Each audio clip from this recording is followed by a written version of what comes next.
Hi guys, तो मैं आज एक के ड्रामा का रिव्यू करने वाली हूँ, ए टाइम कॉल्ड यू। तो ये अभी हाल ही फिलहाल नेटफ्लिक्स पर रिलीज़ हुई है, जिसकी 1 to 12 एपिसोड्स हैं और एक ही साथ ये 1 to 12 एपिसोड्स रिलीज़ हुई है, जहाँ पे 1 to 11 एपिसोड्स तक तो हर एपिसोड में कुछ नया नया ट्विस्ट एंड टर्न्स और कुछ नया नया बातें पता चलती है। लेकिन फुल ऑन कन्फ्यूजन रहता है 1 to 11 एपिसोड्स तक, तो यही समझने में लग जाता है कि कौन कैरेक्टर क्या है और क्या हो रहा है और किस तरह से कैरेक्टर्स का मेल बैठ रहा है। पहले तो ये लग रहा था कि एक्ट्रेस जो है वो खुद ही टाइम ट्रैवल करती है खुद के पास्ट में जाने के लिए, बल्कि ऐसा कुछ रहता नहीं है ये।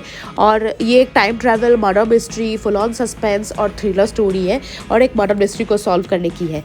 तो यहाँ पे पहले दिखाया जाता है कि प्रेजेंट जो गर्लफ्रेंड रहती है वो हन यून जी, जो अपने एक्स बॉयफ्रेंड या फिर जो डेथ बॉयफ्रेंड है, जो 1 साल पहले प्लेन क्रैश में डेथ हो जाता है, को यंजू उसको याद करती है और याद करते करते एक कैसेट के थ्रू बस में बैठ के अपने बॉयफ्रेंड को याद करते करते पास में पहुंच जाती है। पास में पहुंचती है वो 1998 में।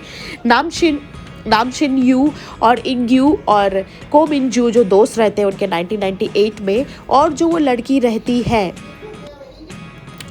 को मिनजू, उसकी बॉडी पे वो घुसती है हन युनजी 1998 में सोल रिप्लेस करती है वो उसके जो 1998 में जो लुक वाइज जो लड़की रहती है उसकी सोल शिफ्ट करती है। तो यहाँ पे जो एक दूसरे जैसे दिखने वाले लोग हैं ना, वो एक दूसरे के सोल शिफ्ट करती है जब पास्ट में जाते हैं। तो मेनली शॉर्ट एंड सिंपल में अगर हमको समझना है तो हम यही समझ सकते हैं कि जब वो पास्ट में ट्रैवल करते हैं तो बस सोल शिफ्ट करते हैं एक दूसरे के जैसे जो दिखते हैं और स्टोरी चेंज करने की कोशिश करते हैं। और जहाँ पे यहाँ पे को मिनजू और हान जुयो की जो कैरेक्टर दिखाते हैं, दोनों बहुत मतलब अपोजिट रहते हैं। जो को मिनजू रहती है 1998 की, वो बहुत इंट्रोवर्ट, शाई और बहुत ज़्यादा बात नहीं करने वाली, लोग उसको पसंद नहीं करते, अकेले रहने वाली लड़की रहती है।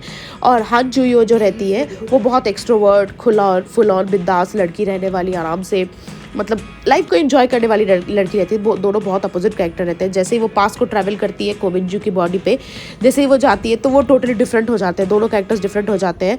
और यहाँ पे मतलब फुल ऑन कन्फ्यूजन यहाँ तक रहता है कि किसका एक्सीडेंट कब हो रहा है, कौन किसकी बॉडी पे घुस रहा है, किस तरह से जा रहा है। सिर्फ जो इजी वे में समझने में आ रहा था वो ये है कि हन जियो किस तरह से टाइम ट्रैवल करती है, कैसे प्ले करके अपने एक्स बॉयफ्रेंड को या फिर डेड बॉयफ्रेंड को देखने के लिए 1998 में को मिनजू के बॉडी पे जाती है, जहाँ पे उसका सोल को वो रिप्लेस कर देती है। और मुझे एक कैरेक्टर यहाँ पे समझ में नहीं आया जो रेयन का था, उसकी क्या इंपॉर्टेंस थी, उनका एक केमिस्ट्री दिखाया जाता है और उनकी क्या यहाँ पे लव लाइफ थी वो समझ में आया नहीं मुझे। बट इसका आगे कुछ पार्ट भी उन्होंने दिखाया नहीं कि ये क्या इंपॉर्टेंस था।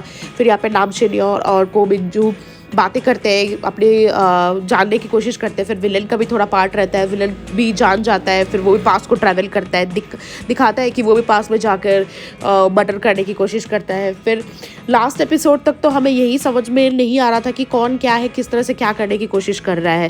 फिर एंड तक सब कुछ होने के बाद 12th एपिसोड्स में बहुत सिंपली तरीके से इन्होंने एलाबोरेट किया, पास्ट की गर्लफ्रेंड को पास्ट तक रखा, फिर अच्छी तरीके से सॉर्ट आउट किया।